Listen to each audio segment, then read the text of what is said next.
বাহ, খুব সুন্দর। এরকম ভাবে আরেকটা বানিয়ে নেবেন, দু হাতে দুটো হয়ে যাবে। হ্যাঁ, খুব সোজা এবং খুব ব্যবহারের উপযোগী একটা জিনিস। দেখতেও কিন্তু খুব সুন্দর লাগছে। শাড়ি টাড়ির সাথে ম্যাচিং করে পরলে কিন্তু খুব ভালো লাগবে। একদম। আপনাদের বাড়িতে যদি গলার হার, কানের দুল, হাতের বালা বা চুড়ি অনেক সময় পুরনো হয়ে যায়, আমরা ইউজ করি না, ফেলে দিই, সেগুলো থেকেও কিন্তু আবার নতুন করে গলার হার, কানের দুল এগুলো বানানো যায়। আর এর সবচেয়ে বড় প্রমাণ হচ্ছে দীপশিখার কানের দুল। ও এটা নিজে তৈরি করেছে, আর এটা খুব ইন্টারেস্টিং এবং খুব সুন্দর হয়েছে। এগুলো কিন্তু পুরোটাই ওর মানে আগে কোনো ইউজ করা জিনিস থেকে, মানে সব আলাদা আলাদা কানের দুল মানে ভেঙে গেছিল, সেগুলো আমি যেই পাটটা ভালো থাকে সেইটুকু আমি রেখে দিই। তো তারপরেই আমি এই কানের দুলটা আর কি বানিয়েছি। আপনাদের শেখানোর লোভ ছাড়তে পারলাম না, তাই দীপশিখাকে বললাম তুমি তাহলে বাড়িতে না বানিয়ে এখানে তৈরি করো, তাহলে আমাদের দর্শকরাও এটা শিখে নেবে। আজকে কি করবে? চুড়ি না? আজকে চুড়ি বানাবো। তো বানাবো। আমার কাছে এই কাঁচের চুড়িগুলো ছিল, আমি এগুলো এই সামনে আমার কাছে অনেক আছে। তো এই চুড়িগুলো নেব, আমি 4টে নেব। আমি এই 4টে চুড়ি নিলাম, ঠিক আছে। 4টে চুড়িকে আমি কি করব, একটু আমি ডেনড্রাইট দিয়ে লাগিয়ে নেব। একটু বড় সাইজের নিলে কিন্তু ভালো হয়, মানে একদম যেটা টাই হচ্ছে ওটা না নিয়ে যেটা একটু ঢিলে, কারণ এটা বানানোর পর একটু কিন্তু সাইজে ছোট হয়ে যাবে। আচ্ছা, মানে জড়ানো যেগুলো হবে তার জন্য। হ্যাঁ, এই ডেনড্রাইটটা নিয়েছি, ডেনড্রাইটটা আটকে গেছিল, বার করলাম। এই চুড়িটার মধ্যে মানে লাগিয়ে নেবো একটুখানি আমি। ও মানে 4টে চুড়ি জোড়া জোড়া জোড়া জোড়া লাগাতে। যে কোনো চুড়ি নিলেই কিনতে হবে, যে কোনো চুড়ি নিয়ে নেবে এরকম ভাবে। এখানে আরেকটা লাগিয়ে দিলাম। এবার এরপরে আবার আরেকটা চুড়ি আমি নিয়ে নেবো, এরকম আবার এই চুড়িটার মধ্যে ডেনড্রাইটটা লাগিয়ে নেবো। তারপর আমি এর উপর দিয়ে আবার আরেকটা চুড়ি লাগিয়ে নেবো। এরকম করে করে 4টেকেই কিন্তু আমি জয়েন করে দেবো। আবার লাগিয়ে দেবো।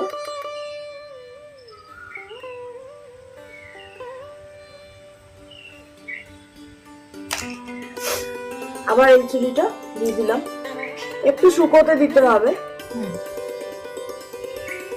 একটু শুকোতে দিতে হবে, কিছুক্ষণ রেখে দিলেই কিন্তু এটা 4টে 5 মিনিট পরে তাহলে আমরা ফিরে আসি। চুড়িটা ডেনড্রাইট দিয়ে জোড়া লাগানোর পরে এই যে ডলি সুতো, যে কোনো সুতো মানে যে কালারটা দরকার, যে এই কালারের সুতো আমি আমার কাছে ছিল, ডলি কটন নিয়ে এসেছে, আপনারা অন্য সুতো থাকলে সেটা নিতে পারেন, যেটা আপনাদের খুশি। এইরকম একটা কালারও নিয়ে নিয়েছে। এরপরে সুতোটাকে, টোটাল সুতোটাকে 4 ভাঁজ, এই যে দেখে নিন, করেছি। টোটাল সুতোটাকে হাফ ফোল্ড করলে যেমন হয় সেরকম হাফ ফোল্ড করে নেওয়া হয়েছে। নেওয়ার পরে এই যে এদিকটা, যে দিকটা প্লেন আছে সেই দিকটা চুড়ির মধ্যে কিন্তু এরকম ভাবে নিল। নেওয়ার পরে এই পুরো সুতোটাকে এই যে ফাঁসটা, এই ফাঁসের মধ্যে এইভাবে দিয়ে দিল। তারপর আমি পুরো চুড়িটাকে কিন্তু এভাবে করে পুরো জড়িয়ে নেব, পুরো চুড়িটাকেই আমি কভার করে নেবো সুতোটা দিয়ে।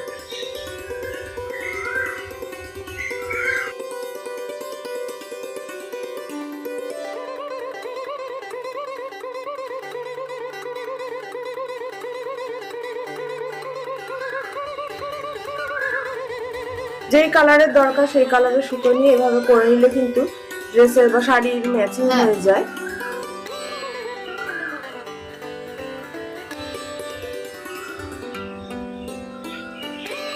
এইভাবে পুরোটা জড়িয়ে নিতে থাকবে। চুড়িটা কিন্তু জড়ানো হয়ে গেছে। তারপরে যে লাস্ট শেষের অংশটা, এটা আমি ডেনড্রাইট দিয়ে এভাবে করে লাগিয়ে দেবো। এটা ডেনড্রাইট দিয়ে লাগানো হয়ে গেছে, একটু শুকিয়ে নেবেন। এরপর আমি একটা সুতো নিচ্ছি, এই কালারেরই নিতে হবে, এই কালারেরই নিতে হবে। এই সুতোটা নেব।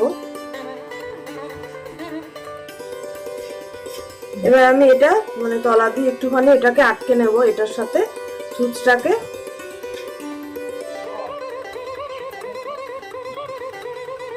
সুচটাকে আমি একটুখানি এর মধ্যে দিয়ে আমি একটু আটকে নিয়েছি পেছন দিকে, হ্যাঁ পেছন দিকে, ভেতর দিক থেকে একটু উপর দিক থেকে দেখা যেতে পারে। এবার আমি কি করব, আমার কাছে এরকম হাড়ের যে পুঁতিগুলো হয়, গলার হাড়ের পুঁতিগুলো, এগুলো আছে, তো আমি এগুলো দিয়েই বানাচ্ছি। এই হাড়ের পুঁতিগুলো নেব,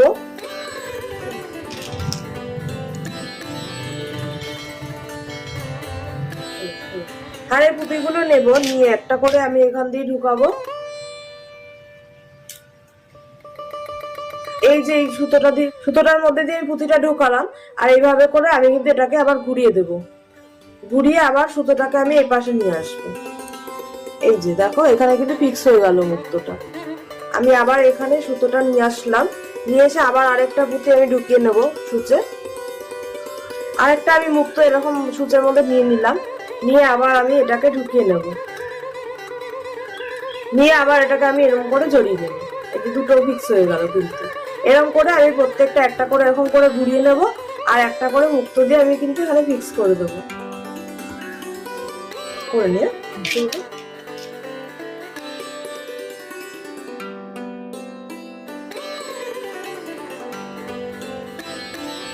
গ্যাপটা কতটা দেবেন একটা পুঁতির সাথে আর একটা পুঁতির, সেটা আপনারাই ঠিক করবেন। হ্যাঁ, গ্যাপ দিতেও পারে, নাও দিতে পারে, যার কাছে বেশি আছে। হ্যাঁ, পুঁতি আপনাদের কাছে কতটা আছে সেটার উপর নির্ভর করে গ্যাপটা আপনারা দিয়ে নেবেন নিজের চয়েসের উপরে। কেউ কারোর যদি গ্যাপ দেওয়াটা ভালো লাগে সে সেরকম ভাবে বানাবে, আর কারোর যদি মনে হয় যে না সে এরকম পুরো গায়ে গায়ে লাগিয়ে দেবো, তাহলে সে সেইভাবেই করবে।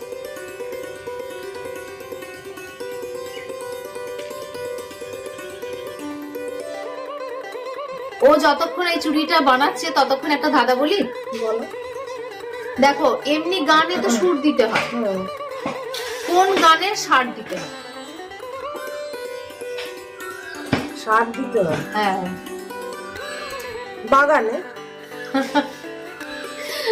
ঠিক বলেছো, ঠিক বলেছো, একদম ঠিক। তুমি কি এটা জানতে? না না।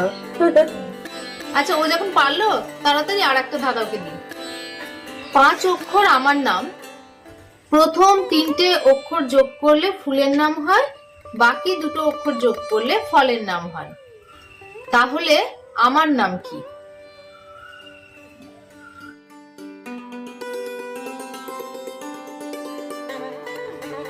অনেক সময় নিচ্ছে এটাতে, মাথায় আসছে না, আসছে না। আপনারা বলতে পারবেন? যদি পারেন আমাকে কিন্তু কমেন্টে জানাবেন। ধাঁধাটা আমি আরেকবার রিপিট করে দিচ্ছি। 5 অক্ষর আমার নাম, প্রথম 3 অক্ষর যোগ করলে ফুলের নাম হয়, শেষের 2টো অক্ষর যোগ করলে ফলের নাম হয়, তাহলে আমার নাম কি? এই প্রশ্নটা আপনাদের জন্য থাকলো। ওর চুড়িটা বানানো কমপ্লিট হয়ে গেছে, তাহলে আজকে ধাঁধাটার উত্তর আপনারা এই ভিডিওর মধ্যে দিয়ে দেবেন। এটা কিন্তু আমি এরকম করে নিয়েছি, করার পরে এখানটা আমি ভেতর দিক থেকে সুতোটা নিয়ে আমি এইভাবে করে আবার মানে এটা একটা গিট দিয়ে দেবো, যাতে না খুলে। সুতোটা নিয়ে এভাবে সেলাই করে দেবো, তাহলে আর কি খুলবে না। বাহ, খুব সুন্দর, খুব সোজা এবং খুব ব্যবহারের উপযোগী একটা জিনিস। দেখতেও কিন্তু খুব সুন্দর লাগছে, শাড়ি টাড়ির সাথে ম্যাচিং করে পরলে কিন্তু খুব ভালো লাগবে। একদম।